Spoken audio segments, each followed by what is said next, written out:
باللہ من الشیطان الرجیم بسم اللہ الرحمن الرحیم۔ آپ کا بھائی بیٹا ہادی عباس جاڑا آپ کے سامنے حاضر ہے ایک نئے واقعے کے ساتھ،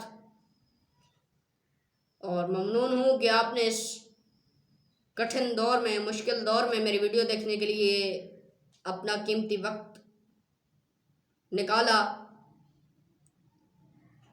موضوع ہے اہل کوفہ کے خطوط۔ جب اہل کوفہ کو پتہ چلا کہ معاویہ مر گیا، فرزند رسول حسین نے بیعت یزید سے انکار کر دیا، مدینہ چھوڑ کر مکہ کی راہ لے لی، مکہ میں آ گئے، سلیمان ابن سرد خزائی کے گھر جمع ہونے شروع ہوئے اور صلاح و مشورہ کیا، طے یہ پایا کہ فرزند رسول کو کوفہ آنے کی دعوت دی جائے۔ سلیمان ابن سرد خزائی نے کھڑے ہو کر کہا، یہ تو آپ کو معلوم ہو چکا ہے کہ معاویہ اپنے انجام کو پہنچ چکا ہے، یزید تخت حکومت پر بیٹھ گیا۔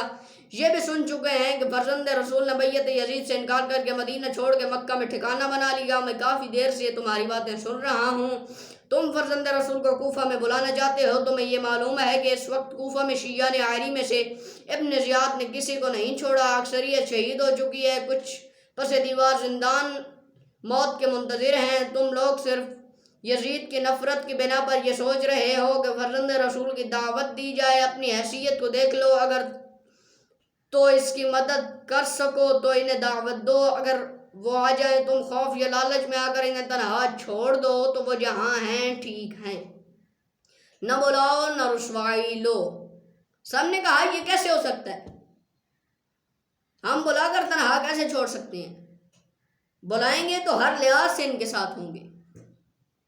سلیمان نے کہا میں صرف اس لیے کہہ رہا ہوں، مجھے آج بالکل نئے چہرے نظر آ رہے ہیں۔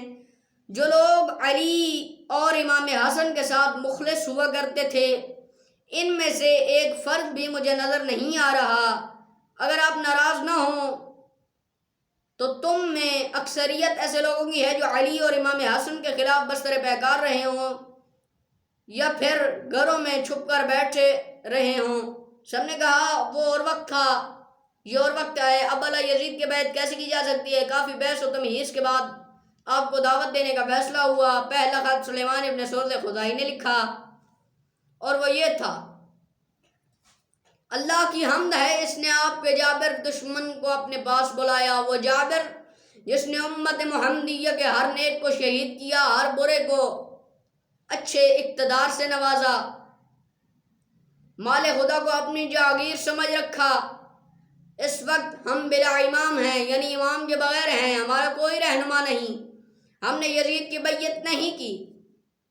اگر آپ کی طرف سے یقین ہو جائے تو ہم عامل یزید، یعنی یزید کی طرف سے جو گورنر کوفہ میں ہے، نعمان ابن بشیر کو نکال باہر پھینکیں۔ یہ خط عبداللہ ابن مسمع حمدانی اور عبداللہ ابن دال کو دے کر مکہ روانہ کیا۔ یہ پہلا خط امام حسین کو مکہ میں 10 ماہ رمضان کو موصول ہوا۔ اس کے بعد خطوط کا سلسلہ جاری ہوا۔ عبداللہ ابن مسمع کی روانگی کے دوران 2 دن بعد 150 خط قیس ابن محصر سیداوی اور عبد الرحمن ابن شداد اور عمارہ ابن عبد سلولی کو دے کر بھیجا گیا۔ یہ سلسلہ شروع ہوا، ایک دن میں 600 خط آپ کو موصول ہوا کرتے تھے۔ وفد شبس ابن ربی، حجار ابن الجار، یزید ابن حارث، عروہ ابن قیس، عمر ابن حجاج زبیدی اور محمد ابن عمر تمیمی پر مشتمل تھا۔ مجموعی طور پر 12,000 خط پہنچ گئے۔ آخری وفد ہانی ابن ہانی اور سعید ابن عبداللہ حنفی کا تھا۔ آپ نے تمام خطوط کو سنبھال کر رکھنے کا حکم دیا اور اہل کوفہ کو اس مضمون پر مشتمل خط لکھا، بسم اللہ الرحمن الرحیم، حسین ابن علی و فاطمہ کی طرف سے مومن اشراف کوفہ کے نام، آپ کی طرف سے میرے پاس آنے والوں میں سے ہانی اور سعید کے آخری نامہ بر ہیں۔ جو کچھ تم نے لکھا ہے اس کا خلاصہ یہ ہے کہ ہم بلا امام ہیں، یعنی ہمارے پاس امام نہیں ہے، آپ تشریف لے آئیں، ہم آپ کے منتظر رہیں گے۔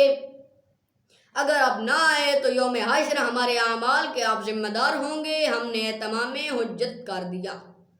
چونکہ تم لوگوں نے اتمام حجت کی بات کی ہے، اس لیے اللہ کی طرف سے مجھ پر واجب ہے کہ تمہاری دعوت قبول کروں. میں پیش بینی کے بطور اپنے بھائی، اپنے چچزاد اور اپنے معتمد خاص، اپنے اہل بیت سے مسلم ابن عقیل تمہارے پاس بھیج رہا ہوں. اگر مسلم ابن عقیل ابن ابو طالب نے مجھے لکھا جو کچھ تم نے لکھا ہے تھا اس پر قائم ہو تو میں بہت جلد تمہارے پاس پہنچ جاؤں گا. والسلام وما علینا الا البلاغ المبین.